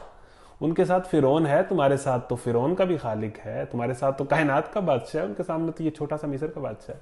تو موسیٰ کس بات کا ڈر, میں تمہارے ساتھ ہوں. اس طرح اللہ تعالیٰ اپنے بندوں کو اپنے رستوں میں حوصلہ دیتا ہے. موسیٰ اپنے دل میں, ہم نے کہا مت ڈر, تو ہی غالب رہے گا, فتح تیری ہے موسیٰ, کوئی مسئلہ نہیں ہے, دیکھتا جا. اب یہاں پر موسیٰ کو پھر حوصلہ مل گیا. وَأَلْقِ مَا فِي يَمِينِكَ تَلْقَفْ مَا صَنَعُوا إِنَّمَا صَنَعُوا كَيْدُ سَاحِرٍ وَلَا يُفْلِحُ السَّاحِرُ حَيْثُ أَتَىٰ. پھینک جو کچھ تیرے ہاتھ میں ہے, ابھی ان کی ساری بناوٹی چیزوں کو یہ نگل جائے گا. یہ جو کچھ بنا کر لائے ہیں یہ تو جادو کا فریب ہے, اور جادوگر کبھی کامیاب نہیں ہو سکتا خواہ کسی شان سے وہ آئے. فَأُلْقِيَ السَّحَرَةُ سُجَّدًا قَالُوا آمَنَّا بِرَبِّ هَارُونَ وَمُوسَىٰ. پھر حضرت موسیٰ نے اپنا عصا پھینکا, وہ اژدہا بنا اور وہ ان سارے سانپوں کو کھا گیا, نگل گیا. وہ جو پورا کفر تھا, یہ بیسیکلی اس کا مطلب یہ ہے کہ حق جو ہے وہ سارے باطل کو کھا گیا. اس نے مطلب مکسچر سا بنا دیا, اس کو ختم کر دیا. یعنی کہ باطل جتنی مرضی بڑی طاقت کے ساتھ ہے, وہ حق کے آگے کچھ بھی نہیں ہے, وہ ہیچ ہے, وہ نیچ ہے, وہ کچھ نہیں ہے. سیکنڈز میں وہ ان سارے سانپوں کو کھا گیا. اور دنیا دیکھ رہی ہے, فرعون دیکھ رہا ہے, سارا مجمع دیکھ رہا ہے, وہ ہزاروں لوگ جو جمع ہوئے ہیں, اور وہ اس کی ہفتوں پہلے سے کمپین چلی ہے, اور ایک پورے شہر کو پتا ہے کہ آج کوئی مقابلہ ہونا ہے, موسیٰ ورسس فرعون. آج ایک مقابلہ ہے جہاں طے ہونا ہے کہ کون حق پر ہے کون باطل پر ہے, جہاں پر تہذیب نے الٹنا ہے. تو وہ آپ دیکھیں کہ وہ کیسا منظر ہوگا کہ جب وہ اژدہا سارے سانپ کھا گیا. فرعون کی اس ٹائم کس طرح کی شکل ہوگی جو وہاں پر تخت پر بیٹھا ہوا تھا, کس طرح کی, مطلب ایک ہو گیا نا, مطلب یہ تو ایک فنی سین ہو گیا. اب وہاں پر فرعون کی شکل کیسی ہوگی جب یہ واقعہ ہوا ہوگا, اور وہ جتنے فرعون کے درباری تھے اور خوش آمدی تھے ان کی کیا شکل ہوگی, اور جادوگر جو بیچارے پوری ٹریننگ کے ساتھ آئے تھے ان کی کیا شکل ہوگی کہ ایک نے ہزاروں کو ہرا دیا. تو یہ واقعے جو ہے نا, یہ انبیاء کی زندگیاں ہی ہیں. پھر اس کے بعد کیا ہوا جی, اچھا جی, فَأُلْقِيَ السَّحَرَةُ سُجَّدًا قَالُوا آمَنَّا بِرَبِّ هَارُونَ وَمُوسَىٰ. اور جیسے ہی اس نے سارے سانپوں کو نگلا, یہ آیت یہاں پر نہیں ہے, یہ ایک اور جگہ آئے گی, سارے جادوگر ایک دم سجدے میں گر گئے. اب آپ اندازہ کریں کیا واقعہ ہے. سارے جادوگر اب وہ کیسے سجدے میں گر گئے. اچھا, جو عام آڈینس دیکھ رہی ہے اس کو تو وہ چیز بھی جادو لگی ہے جو وہ سانپ بنے ہیں, اور ان کو حضرت موسیٰ کا عصا بھی جادو ہی لگا ہے. ان کے لیے تو دونوں یہی ہے نا کہ آنکھوں نے یہ دیکھا ہے. لیکن جو جادوگر تھے انہیں سمجھ آ گئی کہ حضرت موسیٰ کا جو یہ اژدہا بنا ہے یہ جادو نہیں ہے. چونکہ جادوگر کو تو پتا تھا کہ ہم جادو کس طرح کرتے ہیں, انہیں تو پتا تھا کہ یہ آنکھوں کا دھوکہ ہے, جو لوگوں کو یہ کچھ دیر کے لیے سانپ نظر آئیں گے. لیکن جب انہوں نے حضرت موسیٰ کا سانپ دیکھا یا اژدہا دیکھا تو انہیں تو سمجھ آ گئی کہ یہ جادو سے نہیں بنا, یہ تو واقعی بن گئے. تو ان کا جو جادو کا علم تھا وہ انہیں الٹیمیٹلی حق تک لے گیا, اور اس بنیاد پر سجدے میں گر گئے سارے جادو. انہیں تو سمجھ آ گئی بات, فرعون کو نہیں سمجھ آئی, عام آڈینس کو نہیں سمجھ آئی کہ یہ ہوا کیا ہے, لیکن جادوگروں کو سمجھ آ گئی کہ یہ کیا ہوا ہے. فَأُلْقِيَ السَّحَرَةُ سُجَّدًا قَالُوا آمَنَّا بِرَبِّ هَارُونَ وَمُوسَىٰ. وہ سارے جادوگر ایک دم سجدے میں گر گئے اور کیا کہا, قَالُوا آمَنَّا بِرَبِّ هَارُونَ وَمُوسَىٰ, اور مان لیا ہم نے ہارون اور موسیٰ کے رب کو. شکست, ایک زبردست شکست اور ایک زبردست فتح.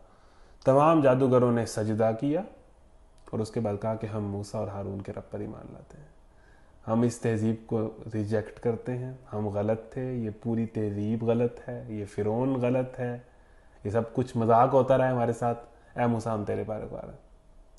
یعنی ایک ساری آرمی جو ہے وہ صرف ہار نہ مانے, ہزاروں لوگوں کی ایک سب سے بڑی وقت کی سٹیٹ کی آرمی جو جادوگروں کی صورت میں ہزاروں کی تعداد میں تھی, وہ صرف ہتھیار نہ ڈالے بلکہ کہے کہ ہم آپ کو مانتے ہیں, آپ ہمارے بادشاہ ہیں, آپ ہمارے لیڈر ہیں, ہم کلمہ پڑھتے ہیں, بس ہم سب کچھ آپ کے ہیں. یہ شکست بہت بڑی شکست ہے. یہ صرف ہتھیار نہیں ڈالے, ہتھیار ڈال کے ایمان بھی لے آئے. ایک ہوتا ہے نا ہتھیار ڈالنا کہ جی میں ہار مانتا ہوں, ایک ہوتا ہے کہ ہتھیار ڈال کے یہ بھی کہنا کہ میں آپ کا پیروکار ہوں, میں آپ کی بات مانتا ہوں. تو یہ ایک دم سیکنڈز کے اندر اتنی بڑی شکست ہوئی ہے کہ تاریخ میں ایسی شکست نہیں ملتی, اور یہ اسلام نے باطل کو, کفر کو دی ہے. ایک خدا نے, حقیقی خدا نے ایک فیک خدا کو یہ شکست دی ہے جو بنا ہوا تھا. تو ابھی دیکھیں گے کیا حالت ہوئی ہوگی, اس ٹائم کیا سینیریو بنا ہوگا. اچھا جی, فرعون نے کہا, اب فرعون کو تو پہلے سمجھ نہیں آئی ہوا کیا, ایک دم میرے سارے فوجی جو ہیں وہ تو اگلے کی فوج میں داخل ہو گئے, یہ میرے ساتھ ہوا کیا ہے. تم ایمان لے آئے قبل اس کے کہ میں تمہیں اس کی اجازت دیتا, معلوم ہو گیا کہ یہ تمہارا گرو ہے جس نے تمہیں جادوگری سکھائی ہے. اچھا اب میں تمہارے ہاتھ پاؤں مخالف سمتوں سے کٹواتا ہوں اور کھجور کے تنوں پر تم کو سولی دیتا ہوں, پھر تمہیں پتہ چل جائے کہ ہم دونوں میں سے کس کا عذاب زیادہ سخت ہے اور دیر پا ہے. اب فرعون نے وہی بات کہی, وہی نیریٹو. اب بےزتی, اتنی بڑی بےزتی پورے مجمع کے سامنے فرعون کی جب ہو گئی کہ اتنی بڑی شکست, ایک بندے نے پوری آرمی کو شکست دے دی, تو فرعون نے کہا اچھا تو یہ سازش کی ہے, یہ جو سارے جادوگر ہیں, اے موسیٰ یہ تیرے سٹوڈنٹ ہیں, تو بڑا جادوگر ہے, تو ان کا گرو ہے, اور یہ سارے جادوگر تیرے سٹوڈنٹ ہیں, تم سب لوگوں نے مل کے میرے خلاف سازش کی. یہ اس نے ذاتی الزام لگا دیا اپنے آپ کو میڈیا سے بچانے کے لیے, اپنی بستی کو بچانے کے لیے, اپنے اس نے ہینڈل کیا. یہ سارے جادوگر آپ ہی کے سٹوڈنٹ ہیں, آپ دونوں نے مل کے میرے خلاف سازش کی. حالانکہ وہ خود جادوگروں کو اٹھا کے عہدوں کے لالچ دے دے کے لے کے آیا ہوا تھا. تو اب میں کیا کروں گا, ساتھ دوسرا اس نے کام کیا کہ تم موسیٰ پر ایمان لائے اس سے پہلے کہ میں تمہیں اجازت دیتا. یعنی اس نے اپنی وہی خدائی جھاڑی جو ہے.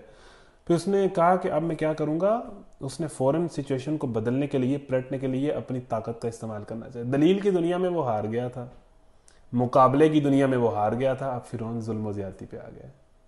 وہ فرعون جس نے کہاں سے سٹارٹ لیا تھا, اچھا موسیٰ تو پھر تمہارا رب کون ہے, جس نے طنز سے سٹارٹ لیا تھا, مذاق اڑانے سے سٹارٹ لیا تھا, وہ اس کے بعد شکست در شکست کھا کے اب طاقت سے روکنا چاہ رہا ہے.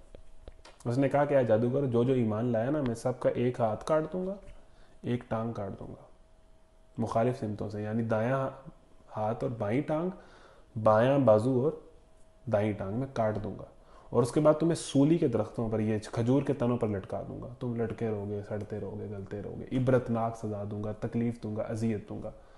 یعنی اس نے دھمکی دی کہ یہ جادوگروں نے اتنی بڑی میری بےزتی کرائی ہے, یہ ڈر کے واپس آ جائیں. دلیل کی دنیا میں ہار گیا, علم کی دنیا میں ہار گیا, اسکل کی دنیا میں ہار گیا, فن کی دنیا میں, ہر جگہ وہ ہار گیا. یعنی ایک تہذیب نے جب دوسری تہذیب کا مقابلہ کیا تو ہر لیول پہ شکست کھانے کے بعد اس نے کہا کہ جی اب میں طاقت کا استعمال کروں گا. ٹھیک ہے, تو یہ طاقت آخری مرحلہ ہوتا ہے. یعنی اللہ کا دین غالب ہو کے رہا, نہ وہ مذاق سے مغلوب ہوا, نہ وہ دلیل سے مغلوب ہوا, نہ وہ طاقت سے مغلوب ہوگا.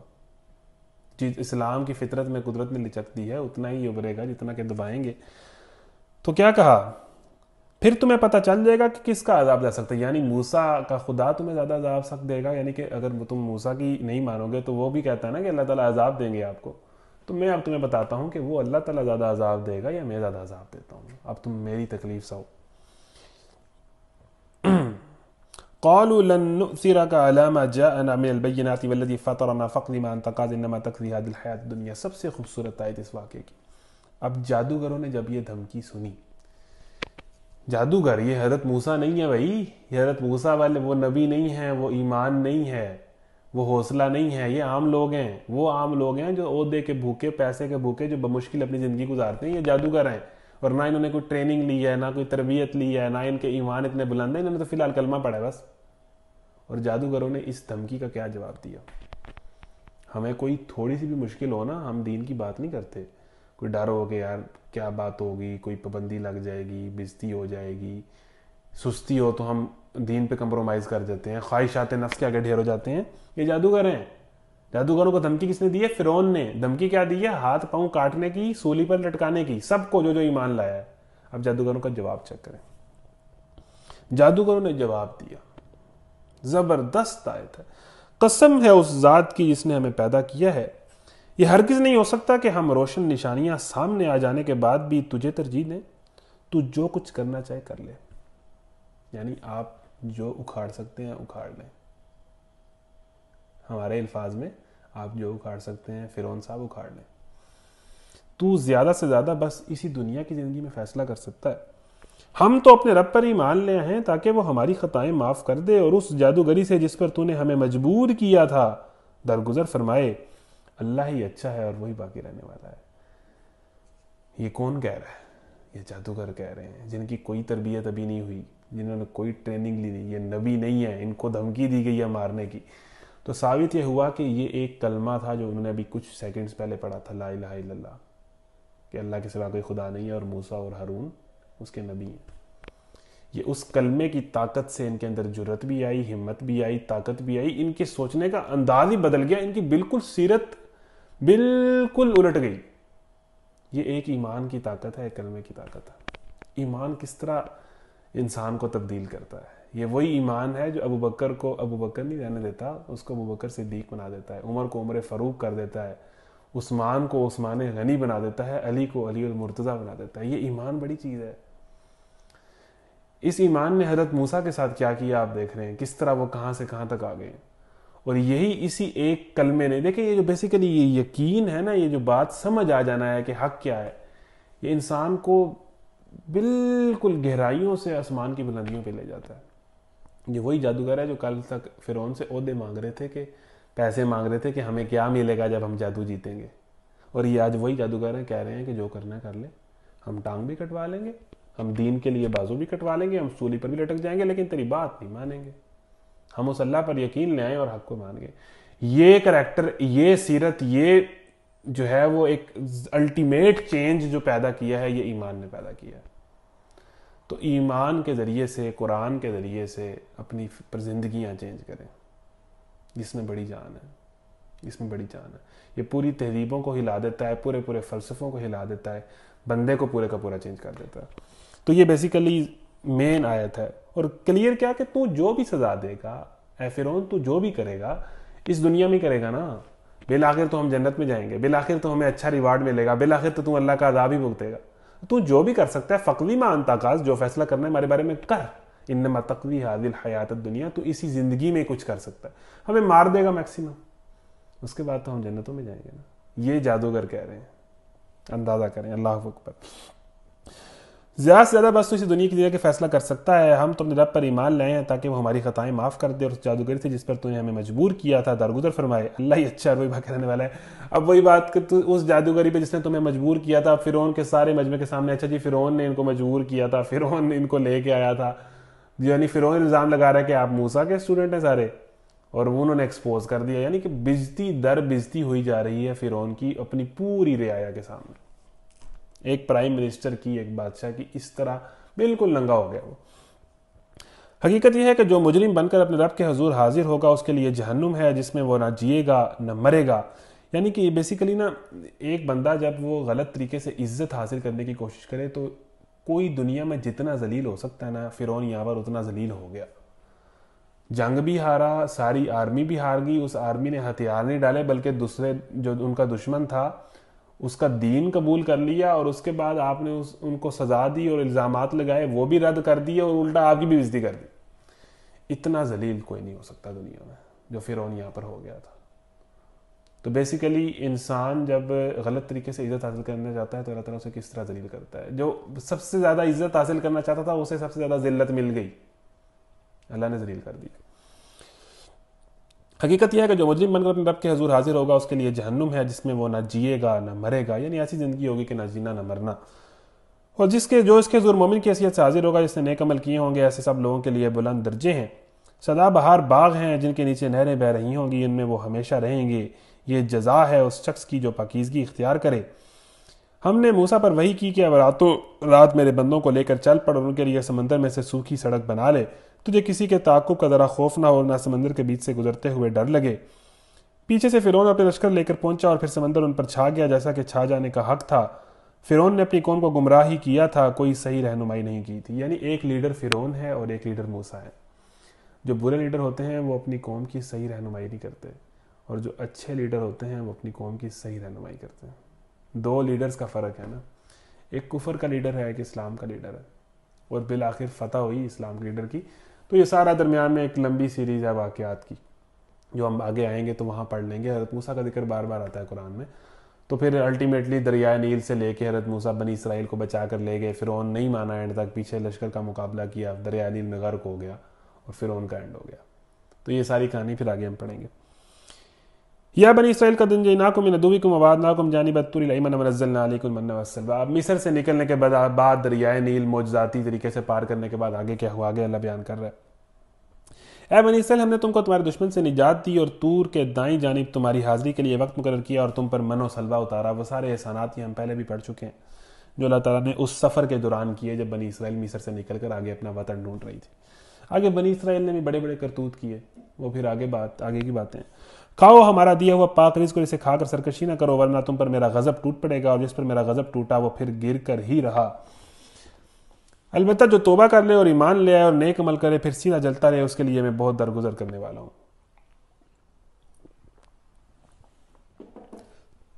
اچھا جی، اور کیا چیز تمہیں اپنی قوم سے پہلے لے آئی اے موسیٰ؟ وما اعجلک عن قومک یا موسیٰ قال هم اولئک علی اثری وعجلت الیک ربی لترضی. اس نے عرض کیا وہ بس میرے پیچھے ہی آ رہی ہے، میں جلدی کر کے تیرے حضور آ گیا ہوں اے میرے رب تاکہ تم مجھ سے خوش ہو جائے. فرمایا اچھا تو سنو، ہم نے تمہارے پیچھے تمہاری قوم کو آزمائش میں ڈال دیا ہے اور سامری نے انہیں گمراہ کر ڈالا ہے. اب حضرت موسیٰ جب آ رہے تھے مصر سے چھوڑ کر آگے آ رہے تھے، وطن تلاش کر رہے تھے، پھر وہ وادی سینا میں سارا من و سلوہ اتارا گیا، سارا اللہ تعالیٰ نے رزق کا اہتمام کیا. تو اللہ تعالیٰ نے حضرت موسیٰ کو 40 دن کے لیے بلایا. اب حضرت موسیٰ جو ایک ملاقات اللہ سے کر چکے تھے وہ مصر آتے ہوئے اس ملاقات کے جو نقوش، محبوب سے ملاقات کے جو نقوش حضرت موسیٰ کے دل پر ہیں، حضرت موسیٰ تو بالکل ایک دوسری ملاقات کا اس طرح دل کرتا ہے کہ وہ نظر آ رہا ہے. دیکھیں نا، محبوب سے جو ملاقات کے جو کہہ لیں کہ وصل کے جو لمحات ہوتے ہیں وہ تو عاشق تو ساری زندگی وہی یاد کرتا رہتا ہے. وہ جو اس نے ملاقات کی، حضرت موسیٰ نے تو اللہ سے ملاقات کی بھی تھی، اس کی لذت وہ بھول ہی نہیں پاتے تھے. اس ساری سٹرگل میں وہ فرعون سے لڑنا اور جنگ کرنا اور بنی اسرائیل کو اتنی مصروف زندگی کے اندر بھی وہ جو محبوب سے ملاقات تھی حضرت موسیٰ بھول نہیں پائے. اب دوبارہ کرنے کا موقع مل رہا ہے تو اتنے ایکسائٹیڈ ہیں کہ بھاگے بھاگے آ رہے ہیں. جس جگہ پہ اللہ تعالیٰ نے کوہ طور پہ ملاقات کے لیے بلایا تھا اور قوم پیچھے رہ گئی، یعنی ایکسائٹمنٹ محبوب سے ملاقات کی. یہ عشق آپ کو حضرت موسیٰ کی پرسنالٹی میں نظر آئے گا، اللہ سے بہت زیادہ ایکسائٹمنٹ میں انہوں نے پیچھے قوم کو پیچھے چھوڑ دیا، بھاگے بھاگے اللہ سے ملنے آ گئے، ٹائم سے پہلے ہی پہنچ گئے. یہ ایکسائٹمنٹ ہے اور یہ محبوب سے ملاقات ہے اور ملاقات کی طلب ہے.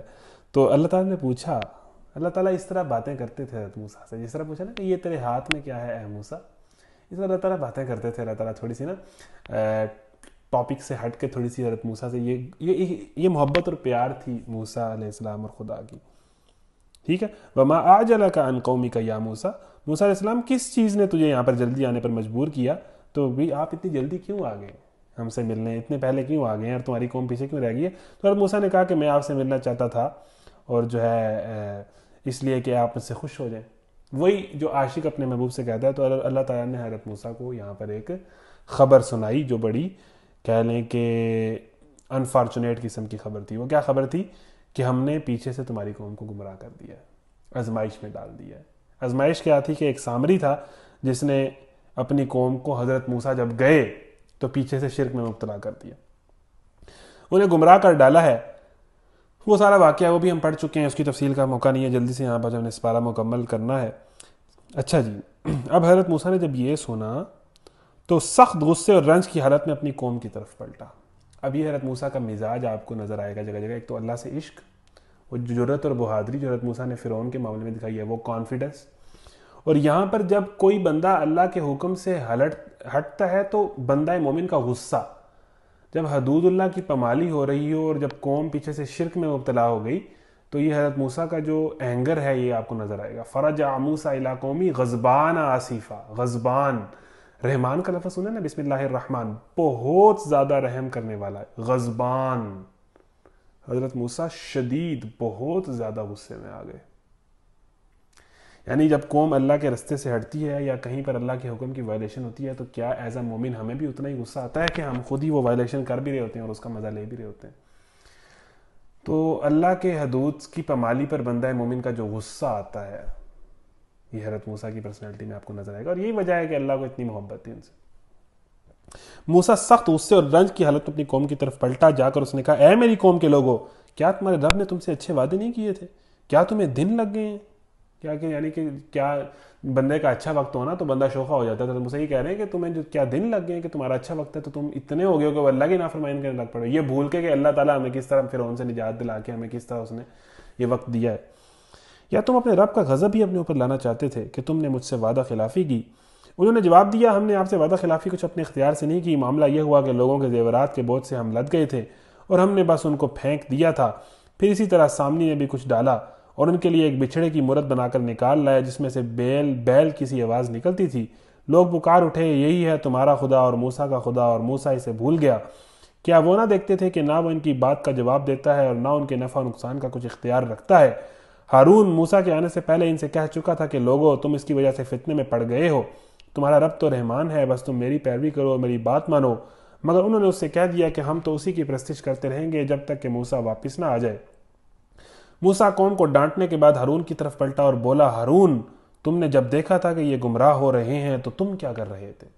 تم نے ان کا ہاتھ نہیں پکڑا. حضرت موسیٰ حضرت ہارون کی خبر لے رہے ہیں، ان کا حساب کر رہے ہیں کہ میں نے آپ کو یہاں ذمہ دار مقرر کیا تھا کہ ان کی رہنمائی کرنا، آپ میرے پیچھے قائم مقام تھے، آپ نے کیا کیا جب یہ سارے شرک کر رہے تھے؟ اب وہ کیا بہانے لگا رہے ہیں کہ جی نہیں، ہم نے مطلب اور طریقے سے اس کو لیا ہے، اس طرح یہ بچھڑا بن گیا تھا، اس میں سے آواز آنے لگ پڑی تھی، آپ کے پاؤں کی خاک کی مٹی سے یہ سامری نے بیسیکلی سامری نے گمراہ کر دیا نا قوم کو. غلط لیڈرز گمراہ کر دیتے ہیں، غلط سیلیبریٹیز، غلط ہیروز گمراہ. سامری نے بیسیکلی باتوں میں لگایا کہ یہ دیکھیں یہی خدا ہے، خدا اپنی اصل شکل میں آ گیا ہے، موسیٰ علیہ السلام نہیں ہیں تو ہم اسی کو پوجتے ہیں فی الحال.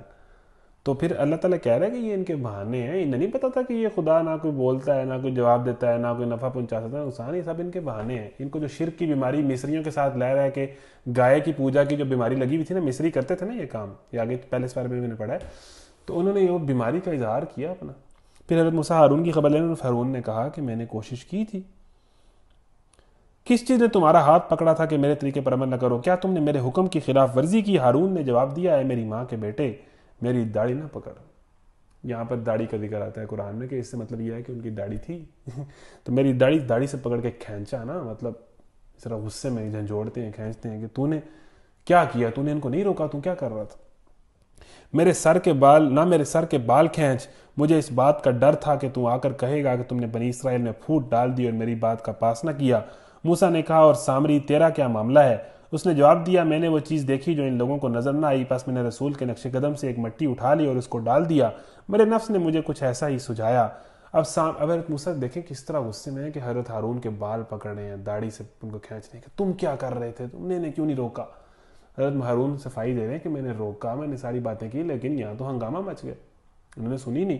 پھر سامری سے پوچھا جس نے بہکایا تھا کہ تو نے کیا کیا, کیوں کیا؟ تو سامری نے کیا بہانہ کیا ہے کہ ہم نے تو جس رستے پہ آپ چلے تھے نا, آگے آگے اللہ سے ملاقات کے جا رہے تھے, آپ کے نقش قدم کی مٹی اٹھائی اور اس سونے کے اندر ڈالی اور یہ بچھڑے کی شکل میں بن گیا, پھر اس کے اندر سے آوازیں آنے لگ پڑیں. مطلب وہ بیسیکلی حضرت موسیٰ کی خشامت شروع کر دی اس نے کہ یہ آپ کے نقش پا کے معجزات اور تجلیات ہیں. ٹھیک ہے, تو ہم بھی اولیاء کے اور انبیاء کے نقش پا اور ان کے تبرکات کو بہانہ بنا کر شرک کرتے ہیں. جو سارا کچھ قبروں میں ہو رہا ہے یہ ان کی تبرکات ہیں, یہ ان کے صدقے ہیں وغیرہ وغیرہ. تو یہ بیسیکلی سامری نے بھی یہی کام کیا کہ یہ تو آپ کا تبرک ہے, آپ کے پاؤں کی مٹی کی برکتیں ہیں کہ اس بچھڑے میں سے آوازیں آنے لگ پڑیں اور یہ ہو گیا اور وہ ہو گیا. تو یہ ساری چیزیں جتنی بھی برکتیں ہیں یہ کچھ نہیں ہیں, یہ سب شرک کے زمرے میں آتا ہے. یہ بات بڑی کلیئر کر لینی چاہیے, یہاں سے کافی نقطے نکلتے ہیں. میں نے رسول کے نقش قدم سے ایک مٹھی اٹھا لی اور اس کو ڈال دیا, میرے نفس نے مجھے کچھ ایسا ہی سجایا. موسیٰ نے کہا اچھا تو جا, اب زندگی بھر تجھے یہی پکارتے رہنا ہے کہ مجھے نہ چھونا. اب سزا اس کی یہ تھی کہ اچھوت بن گیا وہ, کہ مجھے کوئی نہ چھوئے, مطلب غلیظ قسم کی چیز بن گیا. کہ اب سامری کی وہ سزا ملی, ایک تو ان ساروں کو قتل بھی کیا گیا جنہوں نے شرک کیا تھا, پہلے اس بارے میں آیا ہے, ان کی توبہ اس طرح قبول کی کہ سب کو قتل کیا گیا, فَاقْتُلُوا أَنفُسَكُمْ. اور سامری کو تو عبرتناک سزا دی نا کہ وہ اچھوت ہو گیا. اور تیرے لیے بعض پرس کا ایک وقت مقرر ہے جو تجھ سے ہرگز نہ ٹلے گا, اور دیکھ اپنے اس خدا کو جس پر تو ریجا ہوا تھا, اب ہم اسے جلا ڈالیں گے اور ریزہ ریزہ کر کے دریا میں بہا دیں گے. اب اس بچھڑے کو بیسیکلی جس نے شرک پہ مجبور کیا تھا اس کو جلا دیا, ریزہ ریزہ کر دیا, تاکہ بت کی محبت, بچھڑے کی محبت, اللہ کو کسی اور چیز سے تشبیہ دینے کے لیے جتنی بھی چیزیں ہم نے بنائی ہوئی ہیں ان کی محبت بنی اسرائیل کے اندر سے نکل جائے. ان کی آنکھوں کے سامنے اس بچھڑے کو ریزہ ریزہ ان کے اس خدا کے ٹکڑے ٹکڑے کیے گئے کہ ان کے اندر صحیح معنوں میں توحید آئے. صحیح ہے جی, ٹائم آگے جا رہا ہے, میں جلدی سے ایک رکو مکمل کر کے اپنی گفتگو ختم کروں گا. لوگوں تمہارا خدا تو بس ایک ہی اللہ ہے, جس کے سوا کوئی اور خدا نہیں ہے. بس اصل خدا وہی ہے, اسی کی پرورش, اسی کی بندگی کریں, اسی کی اطاعت کریں. ہر چیز پر اس کا علم حاوی ہے. اے محمد صلی اللہ علیہ وسلم, اس طرح ہم پچھلے گزرے ہوئے حالات کی خبریں تم کو سناتے ہیں, اور ہم نے خاص اپنے ہاں سے تم کو ایک ذکر درس نصیحت عطا کیا ہے, یعنی قرآن.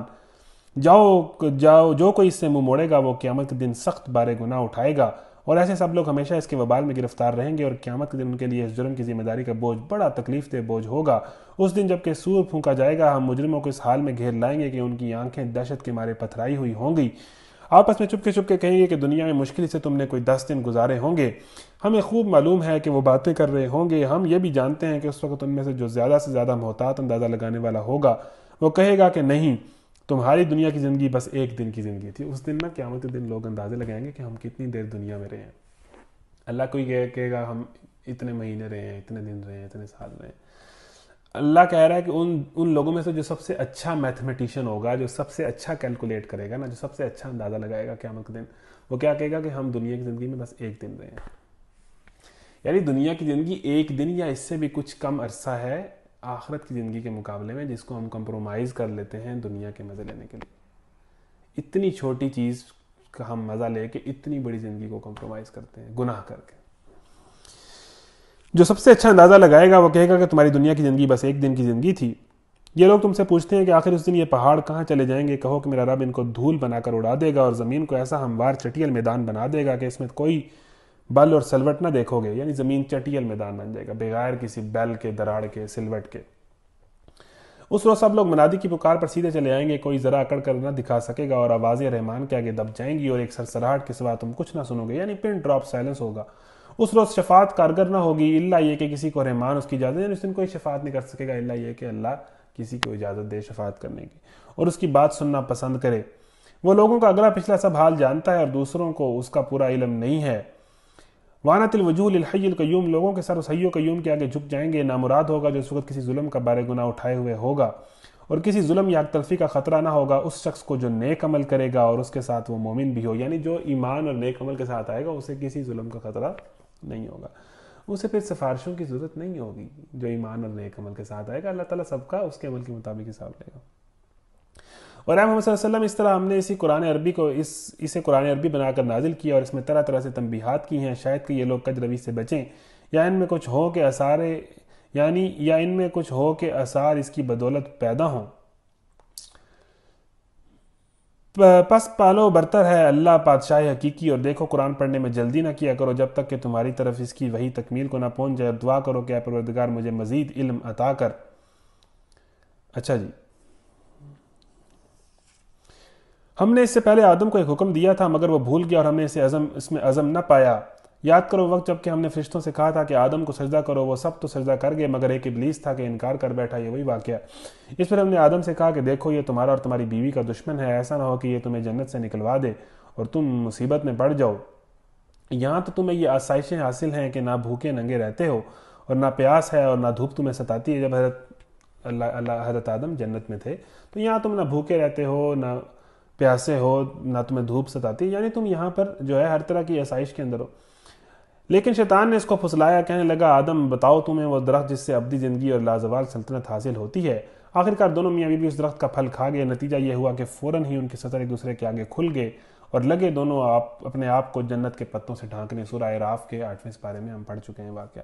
آدم نے اپنے رب کی نافرمانی کی اور راہ راست سے بھٹک گیا، پھر اس کے رب نے اسے برگزیدہ کیا اور اس کی توبہ قبول کی اور اسے ہدایت بخشی اور فرمایا تم دونوں فریق یعنی انسان اور شیطان یہاں سے اتر جاؤ، تم ایک دوسرے کے دشمن رہو گے۔ اب اگر میری طرف سے تمہیں کوئی ہدایت پہنچے تو جو کوئی میری اس ہدایت کی پیروی کرے گا وہ نہ بھٹکے گا نہ بدبختی میں مبتلا ہوگا، اور جو میرے ذکر سے منہ موڑے گا اس کے لیے دنیا میں تنگ زندگی ہوگی اور قیامت کے روز ہم اسے اندھا اٹھائیں گے۔ وہ کہے گا پروردگار دنیا میں تو میں آنکھوں والا تھا، یہاں مجھے اندھا کیوں اٹھایا؟ اللہ تعالیٰ فرمائے گا ہاں اسی طرح تو ہماری آیات کو جب کہ وہ تیرے پاس آئی تھی تو نے بھلا دیا، اور آج کے دن ہم نے تمہیں بھلا دیا۔ اسی طرح ہم سے گزرنے والے اور اپنے رب کی آیات نہ ماننے والے کو دنیا میں بدلہ دیتے ہیں، اور آخرت کا عذاب زیادہ سخت اور دیر پا ہے۔ اس کی تفسیر انشاءاللہ کل کریں گے۔ اس آیت کی بڑی خوبصورت آیت ہے۔ اللہ تعالیٰ سے دعا ہے کہ جو ہم نے پڑھا ہے ہمیں اس پر عمل کرنے کی توفیق عطا فرمائے۔ ہمارا 16واں پارہ بھی آلموسٹ مکمل ہو گیا ہے، تو انشاءاللہ ملاقات ہوگی اگلے ہفتے۔ وآخر دعوانا الحمدللہ رب العالمین۔ السلام علیکم ورحمۃ اللہ وبرکاتہ۔